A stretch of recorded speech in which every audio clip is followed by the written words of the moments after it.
Olá, estamos começando mais um Raça na TV, o programa que semanalmente traz notícias sobre cultura, política e empreendedorismo, sempre com foco nos afro-brasileiros e na comunidade afro-brasileira no Brasil e no mundo.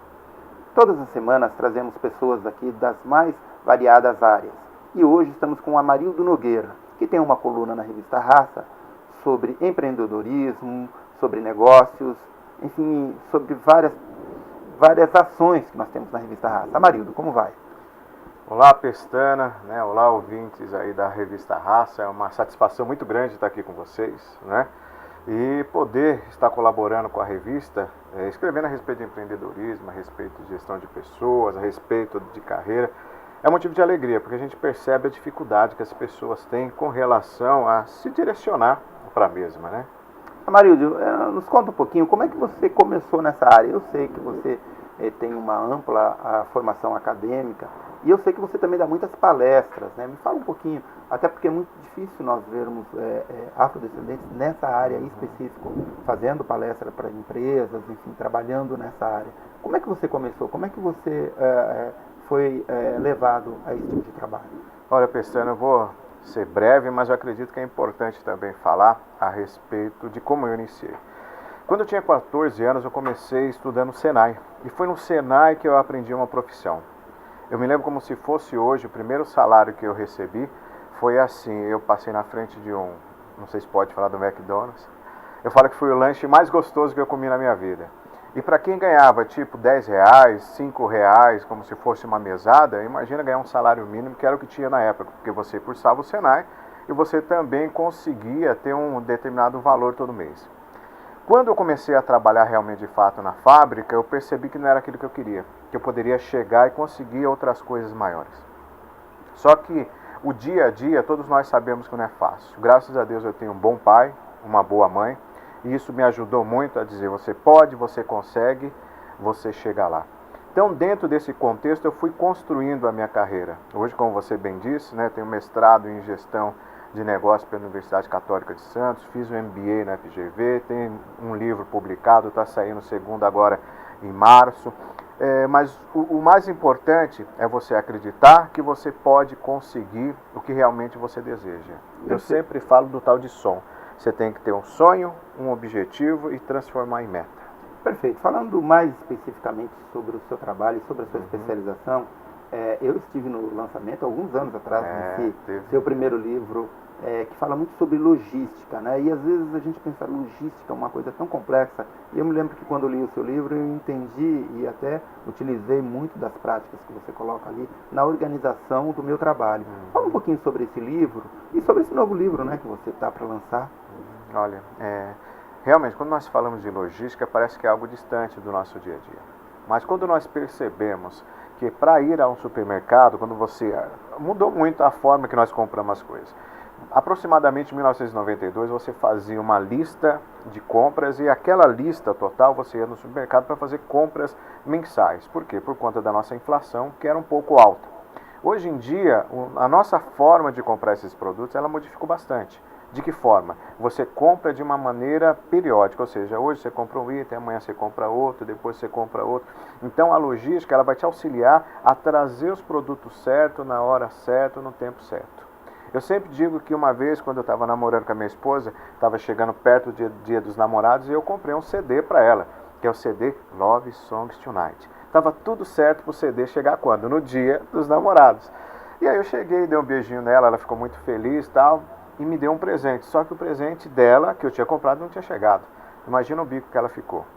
Aí no outro dia eu cheguei, perguntei para ela por que ela estava tão brava, né, chateada, e ela disse o seguinte: eu te dei um presente, você não me deu um presente, e aquele rebuliço. Aí eu liguei para a empresa e não tinha entregue o presente na data correta. Muitas perguntas chegam, principalmente por conta da sua coluna. O Amarildo dele escreve semanalmente no nosso site, né? Aliás, vocês que estão acompanhando, aqueles que não acompanham, www.revistarraça.com.br. E o Amarildo ele escreve semanalmente na revista. E eu vejo que muitas pessoas que seguem a tua coluna falam muito dessa questão, e hoje está muito em voga, né? De que forma você se apresentar numa empresa, de que forma que você deve seguir, porque é um outro ramo que você tem afetado muito, você tem colocado muito. Fala um pouco disso, de como é que isso surgiu e como você tem auxiliado muitas pessoas nesse campo. Olha que ótimo, Pestana. Dentro desse contexto, eu tenho formação em coach também. O que eu sempre falo para o pessoal? Quando você vai, por exemplo, ao elaborar um currículo, que é o próximo artigo que vai sair nosso aí na página da internet da revista, você tem que ter o mesmo de forma clara e objetiva. E muito mais que isso, quando você vai participar de um processo seletivo de uma empresa, o mínimo que você precisa fazer é procurar saber a pessoa que vai te entrevistar, entrar no site daquela empresa para entender como que é constituída a empresa, quantos funcionários tem, se tem filial ou não, se é uma empresa nacional, se é uma empresa internacional, qual é o cunho da mesa. Você tem que fazer um estudo e quando chegar lá, procurar usar algumas roupas que venham ao encontro, ou seja, conforme o que a empresa tem como política. Não é? O que eu tenho percebido muito? As pessoas esquecem da vestimenta. Não significa que a roupa é que vai vender o seu lado profissional. Muito pelo contrário. Sempre como eu coloco no dia a dia uma prática, você tem uma primeira única oportunidade para causar uma primeira boa impressão. Mas assim, roupa, postura no falar, não é? A gente fomos, a gente deixemos, tá ligado, mano? São formas que às vezes você vai usar para conversar com seus colegas. Agora, num processo de seleção, você tem que ser informal. Procurar falar da melhor forma possível. Postura no sentar, postura no falar, a roupa adequada para que as pessoas tenham credibilidade com aquilo que você está falando e, principalmente, saber falar daquilo ao qual você foi convocado para participar do processo seletivo. Perfeito. Vou entrar num outro ramo, que é o ramo do empreendedorismo, que eu sei que você também atua como consultor ou como enfim, palestrante para jovens empreendedores, para novos empreendedores. Que dica você daria para quem está começando o seu negócio? Né? Olha, essa sua pergunta foi pertinente. Curiosamente, em um curso de MBA, eu ministrei aproximadamente 20 aulas, ou seja, 20 turmas distintas à disciplina de empreendedorismo. E o que eu percebi? Logo na terceira turma, quando eu falava de empreendedorismo, via aquelas carinhas de interrogação. E aí me deu a ideia de perguntar quantos de vocês, dos 50 que tinham na sala, gostariam de ser empreendedores? Só 3 levantaram as mãos. Aí eu falei, poxa vida, eu vou precisar estudar e modificar um pouco esse formato.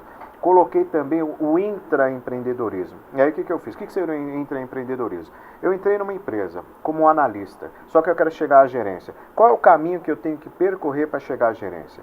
Porém, também não deixei de lado o empreendedorismo, porque o empreendedor, ele consegue romper algumas fronteiras que as pessoas que trabalham de funcionário para as empresas, realmente eles acabam esquecendo ou não sabem. Muito se vê quando nós falamos de alguns empreendedores de sucesso, vamos citar aqui um exemplo do pessoal da Wizard, o Carlos Wizard, não é, que começou ministrando aulas de inglês em casa, e só que ele teve aquele espírito empreendedor de acreditar que seria possível fazer com que a empresa realmente crescesse. Então a dica que eu dou para essas pessoas: tenham foco, tenham determinação, tenham uma boa network, uma boa rede de contatos, que são elas que vão movimentar o seu negócio, e principalmente fique atento ao consumo que as pessoas estão realizando. E aí veja em um desses consumos, ou seja, serviço ou um produto, onde é que você pode implementar um negócio. Que maravilha. Amarildo, qual é o perfil de empresas que normalmente procuram você para fazer palestras e fazer apresentações? Assim? Pequenas, médias, grandes empresas, para muita gente. E eu queria também já aproveitar, você sabe que hoje nós temos aí um grande número, tem aumentado o número de empresas que têm se preocupado com a questão da inclusão e de colocar os afrodescendentes em pontos estratégicos. Você tem tido empresas, você conhece empresas que já estão preocupadas com isso, você tem falado com empresas a esse respeito? Olha só, Pestana, realmente essa preocupação eu acredito que nós temos que ter, sim. E digo mais assim para vocês, é uma empresa que me chama muito a atenção, uma empresa que chama Tranzero, cujo o diretor é Roberto Caboclo e é um negro, que já está há um bom tempo nessa empresa. Mas o que eu acredito muito mais do que as empresas, são nós negros aqui começarmos a nos mobilizarmos nos unirmos realmente, estudarmos, nos prepararmos melhor para que nós estejamos capacitados, ou seja, estejamos no lugar certo e na hora certa. Por quê? Se nós não tivermos essa capacitação, as coisas não vão acontecer. Como exemplo, a minha pessoa, a sua pessoa, a nossa caminhada não foi fácil e ainda não continua sendo fácil. Porque a partir do momento que nós estávamos conversando há pouco, que você tem uma caminhada, a sua visibilidade ela aumenta. E a responsabilidade das suas atitudes, dos seus pensamentos aumenta também. E eu quero dizer que dentro desse contexto, o que seria o ideal? Que realmente essas empresas, como você bem comentou, que já tem essa percepção em dar oportunidade para o negro, que ela esteja não somente dando uma oportunidade para o negro, mas assim, acreditando no mundo melhor. Que eu acredito que esse é o nosso pensamento. Marido, quais os maiores erros, ou melhor, os erros mais comuns que um profissional comete quando ele está numa entrevista ou quando ele está querendo entrar numa empresa, que você detecta assim, olha, isso aqui é muito comum, é legal que você não faça isso, né? Por mais que às vezes seja por hábito ou seja do costume, da cultura e tudo mais, olha, isso você precisa mudar para se encaixar melhor. Olha, Cristiana, é interessante essa sua pergunta. Assim, quando nós estamos numa entrevista, o que você quer? Você quer mostrar tudo aquilo que você tem de melhor. Então, pessoal, muito cuidado com o que você está falando para o entrevistador. Ele tem toda uma metodologia que ele consegue visualizar se você está falando a verdade ou não. Então, seja verdadeiro. Fale realmente das suas experiências. Não seja afoito, querendo responder tudo antes de terminar o raciocínio, ou seja, do entrevistador seu. Eu acredito assim, pessoal, a palavra é seja verdadeiro. Porque em sendo verdadeiro, e ao final da entrevista perguntar, se você não foi o selecionado, o que você poderia estar fazendo para que realmente tenha o perfil ao qual a empresa está contratando. Que não seja para essa oportunidade, mas para uma outra oportunidade. Eu vou sempre variar aqui entre o jovem que está entrando no mercado de trabalho, a pessoa que está começando o seu trabalho, mas também o perfil das empresas, né? Porque eu sei que você também dá muita consultoria para as empresas. Em termos de logística das empresas, quais são os acertos, né? O que tem mudado nesse mundo, principalmente com a revolução tecnológica aqui no Brasil? Olha, Cristiano, eu sempre falo, num dos capítulos do livro, eu falo da importância da tecnologia da informação nos processos logísticos. Como eu bem disse, eu comecei no Senai há 14 anos, 16 anos estava trabalhando na fábrica. Então imagina, aquela quantidade de caixas com várias peças diferentes, onde você tinha que ir até a caixa, pegar o Cardex, que era um papel onde você anotava a quantidade de material, contar manualmente a quantidade que tinha, tirar e marcar manualmente aquilo que ficou. Hoje, o que a gente percebe? Boa parte dos materiais, eles são manuseados com código de barra. Isso facilita muito o quê? Facilita o manuseio para que o mesmo não tenha a acuracidade comprometida. O que é a acuracidade? A veracidade. Marca no sistema 10, eu tenho 10 no físico. Marca no sistema 5, eu tenho 5 no físico. E basta ver a RFID, que é a etiqueta de alta frequência, que ela, quando você está indo para um pedágio, alguma coisa desse tipo, o que você observa? Você observa que se você tem um sem parar, você passa pela catraca e o que vai acontecer? Automaticamente seu carro ele passa sem problema nenhum. Então a tecnologia da informação ele facilita muito para nós. Você diria que ela revolucionou então essa área, ela tem revolucionado e tem mudado muito? Com certeza. Internet. Quando começaram essas vendas pela internet, existia uma preocupação muito grande se o produto se ia chegar o produto que realmente eu tinha comprado, se ia chegar no prazo certo. Hoje, muitas das compras de internet já tem essa segurança. As pessoas já conseguem comprar esses produtos de uma forma mais assertiva, de uma forma com mais credibilidade. E é um grande avanço para nós. Se nós pegarmos os nossos smartphones, conseguimos fazer tudo nele. Então a logística não é somente a logística física, mas a logística. Lembra da época que a gente mandava cartas e cartões de Natal em papel? Hoje, o que nós acabamos fazendo? Mandando tudo via smartphone, mandando tudo via internet, para facilitar esse deslocamento. Exatamente, é uma coisa que eu até tenho percebido muito, imaginava, Os Correios vão terminar o trabalho deles, porque ninguém mais manda carta, ninguém manda, tudo hoje é pela internet. Em compensação, hoje as compras pela internet também faz com que crie um novo trabalho, né? Porque os Correios também estão lá lotados, tendo que entregar encomendas, porque as pessoas hoje compram tudo pela internet. Dentro disso que eu estou te colocando, como é que você vê o futuro das empresas com essa revolução tecnológica tão rápida e da logística? Como é que você está vendo? Porque hoje já se fala que na China, por exemplo, em breve vão ter um táxi drone, né, que vai pegar a pessoa com a mala e levá-la até o aeroporto. Poxa, isso vai ser um futuro que parece que a gente está achando que, ou imaginava que era muito distante, mas que está muito próximo. Como você vê que vão ser as empresas no futuro? Estava lendo uma pesquisa falando a respeito das entregas. Hoje as entregas aqui no Brasil nós utilizamos muito o correio, mas qual que é a ideia do pessoal? Que no futuro próximo nós utilizemos de drones realmente para poder, como que se diz, entregar esses produtos nas próprias casas. Principalmente os produtos que eles têm vamos dizer assim, uma quantidade não muito grande em termos de peso e de volume, né? Então já é um estudo muito forte para isso.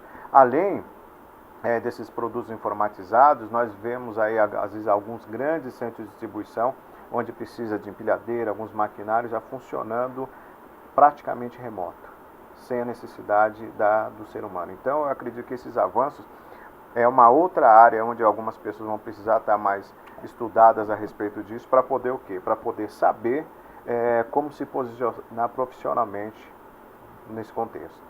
Tá, uma outra coisa que tem me chamado muito a atenção, Amarildo, com relação ainda volto a essa questão das empresas, como é que elas estão se preparando, né? Porque aí volto para as empresas pequenas, né? Ou as empresas dos afrodescendentes, que são empresas médias e tal. Hoje você tem poucas grandes empresas, né? São raras que estão nas nossas mãos. Mas para quem está começando, o que ela tem que estar muito atento com relação a essa questão da logística, com a relação da tecnologia da informação? O que ela não pode deixar olha, isso aqui eu tenho que pensar todos os dias, né? Eu acredito, Pestana, assim, pelo que eu tenho visto e conversado muito com as pessoas, com os alunos, com os colegas, com as pessoas às quais eu tenho oportunidade de palestrar, que eles não podem esquecer de ter o domínio da tecnologia da informação. Quando nós falamos da empresa, existe muito a importância do ERP, né, que é um sistema que funciona gerenciando todas as atividades da empresa. Ter um domínio de Excel para utilizar em algumas planilhas, ter um domínio no Word, saber escrever bem. Escrever bem, que eu digo, pessoal, não significa de uma forma rebuscada, mas de uma forma correta. Tem alguns textos que às vezes eu tenho a oportunidade de ler que eu me assusto com a forma a qual o mesmo está sendo escrito. Então eu digo assim, tem que ter o domínio da tecnologia da informação, sabendo qual é o sistema informatizado que a empresa utiliza. Ter um domínio básico do pacote Office que a gente fala, que é o Word, o PowerPoint e o Excel. Não é? E também saber lidar com as redes sociais, porque muitas empresas utilizam o WhatsApp em formatos de grupo para movimentar os negócios da empresa. Então são alguns conceitos básicos que realmente fazem a diferença. E conhecer quais são as tendências dentro da sua profissão. Por exemplo, se eu trabalho na parte publicitária, eu preciso saber trabalhar muito bem com Photoshop, preciso saber muito bem como que funciona esse detalhe das redes sociais em termos de movimentação, crescimento de curtidas e público. Eu preciso saber quais são as novas tecnologias que estão chegando e abanhando mesmo, como a gente já utiliza de longa data, o Twitter, o Instagram, não é? Então eu preciso ficar antenado a tudo isso.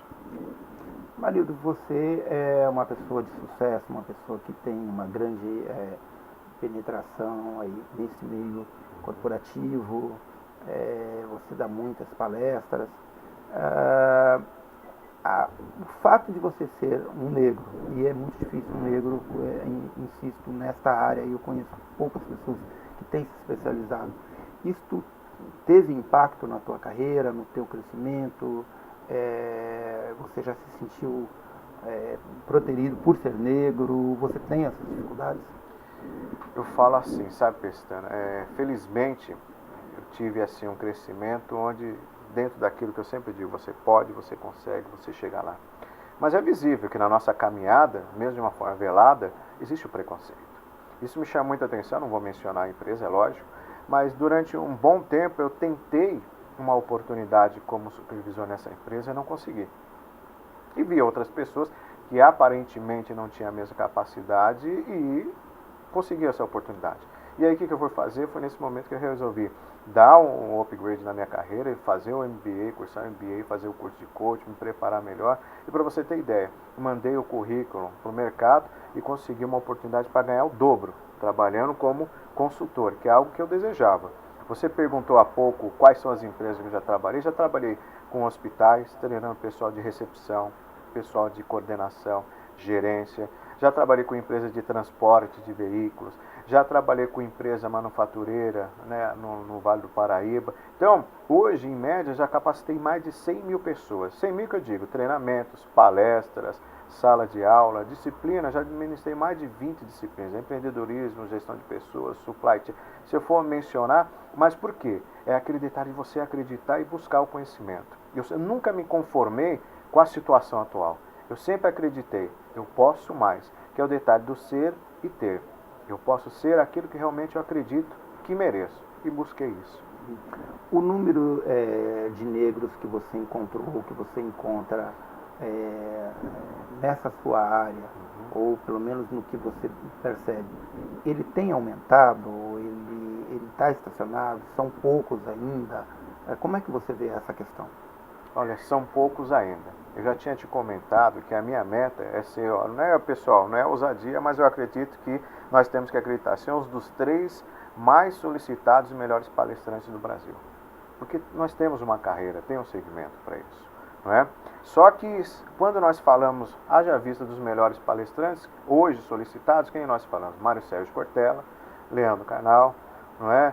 Tem o professor Gretz, também muito solicitado, Neila Navarro, Alfredo Rocha, Daniel Godry, né? E é por isso que eu sei, graças a Deus, contando nessa parceria nossa, eu tenho certeza que eu vou chegar lá, porque você é uma grande pessoa. E eu já te disse que eu te admiro muito pela sua trajetória e por tudo mais. Então, sou uma pessoa como Pestana, e para talvez algum de vocês como eu, na trajetória que nós temos, é que nós temos que nos direcionarmos. Ah, para não falar, tem um Geraldo, né? Que é um negro, que ele vem fazendo bastante sucesso. Ele tem uma empresa de alguns produtos que trabalham com a parte de sucata, esse tipo de coisa. Então ele vem fazendo algumas palestras, vem fazendo bastante sucesso. Mas é o único negro no mercado que realiza palestras que eu conheço. Tá certo. Mudando um pouquinho de... Agora eu vou te fazer uma pergunta até fora um pouco do nosso foco, mas eu sei que você, como, enfim, todos nós aqui no Brasil, estamos atentos para a questão política. Esse é um ano de eleições. Como é que você vê o Brasil? Como é que você acha que o Brasil pode se portar nesse ano tão complicado, tão complexo, no qual nós vamos ter uma eleição para presidente da República? Como eu vejo o Brasil, assim, eu sempre falo para as pessoas que o povo, aquele, né, jargão antigo, o povo unido jamais será vencido. Então, nós brasileiros precisamos aprender a nos unir mais, a estarmos trabalhando de uma forma mais conjunta, que só assim nós vamos conseguir mudar o cenário do nosso país. E mais do que isso, uma coisa que vem, sabe, me chamando muita atenção, Pestana, o que nós estamos fazendo com os jovens do nosso país. Então, com relação à política, para responder o que você me perguntou, eu acredito assim, hoje nós temos a internet nas nossas mãos e nós temos que aproveitar para fazer todas as pesquisas que forem necessárias para saber quais são os melhores candidatos, para ter certeza de que aquele voto realmente que eu estou concedendo vai fazer a diferença. Então, é diferente de 10 anos atrás, que nós não tínhamos essa facilidade e votávamos somente por votar. Hoje, se nós perguntarmos para muitas pessoas em quem votou agora para prefeito e vereador, ele não vai saber te dizer. E isso não pode acontecer.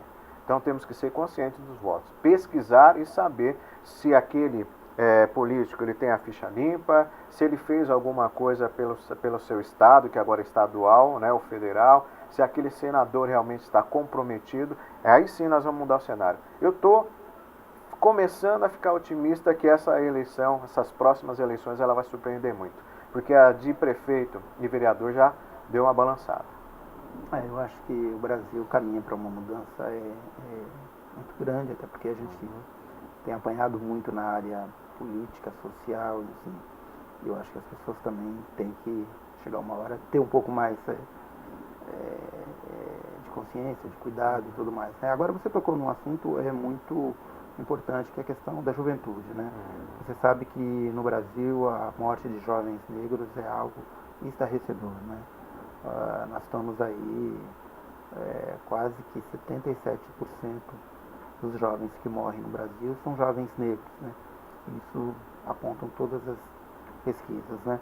É nesse trabalho que você tem feito, nas palestras por onde você tem dado e por onde você tem passado, a presença do jovem negro, ele tem aumentado, ele tem se mantido? Como é que você vê a juventude negra nos dias de hoje? Tem aumentado, sabe, Pestano, mas timidamente ainda. Eu acredito que nós temos que aumentar de uma forma gradativa. Me chama muita atenção, em 2007 e 2008, onde eu tive a oportunidade, a convite de um aluno, ministrar um curso de logística de 40 horas, numa comunidade de Diadema. E por lá passaram aproximadamente 300 pessoas nas minhas mãos. E depois eu convidei 4 alunos, porque aumentou muito o volume, para ministrar esse curso. Só que esse curso ele tinha alguns critérios. Você não pode ter 2 faltas, você tem que estar presente, você tem que apresentar um trabalho, e isso funcionava. E passado praticamente 10 anos, o ano passado, eu tive a oportunidade de receber uma mensagem de uma pessoa que participou desse curso e depois levou o filho para participar, e o quanto ela estava grata do filho dela ter sido resgatado por conta não somente da logística, porque não é isso que eu procuro falar. Eu falo, você pode, você consegue, logística. Você chega lá, o caminho é esse, logística. E é isso que precisa. Eu acredito que hoje os jovens negros, né, eles precisam de uma referência.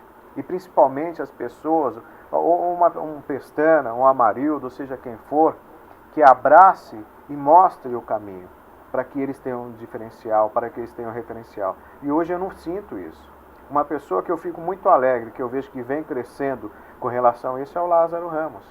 Né? Na sua forma tranquila de falar, eu não conheço pessoalmente, na sua forma simpática de lidar com os povos, ele vem conseguindo ter a sua trajetória, ele e a Thaís Araújo. Então eu acredito que é isso.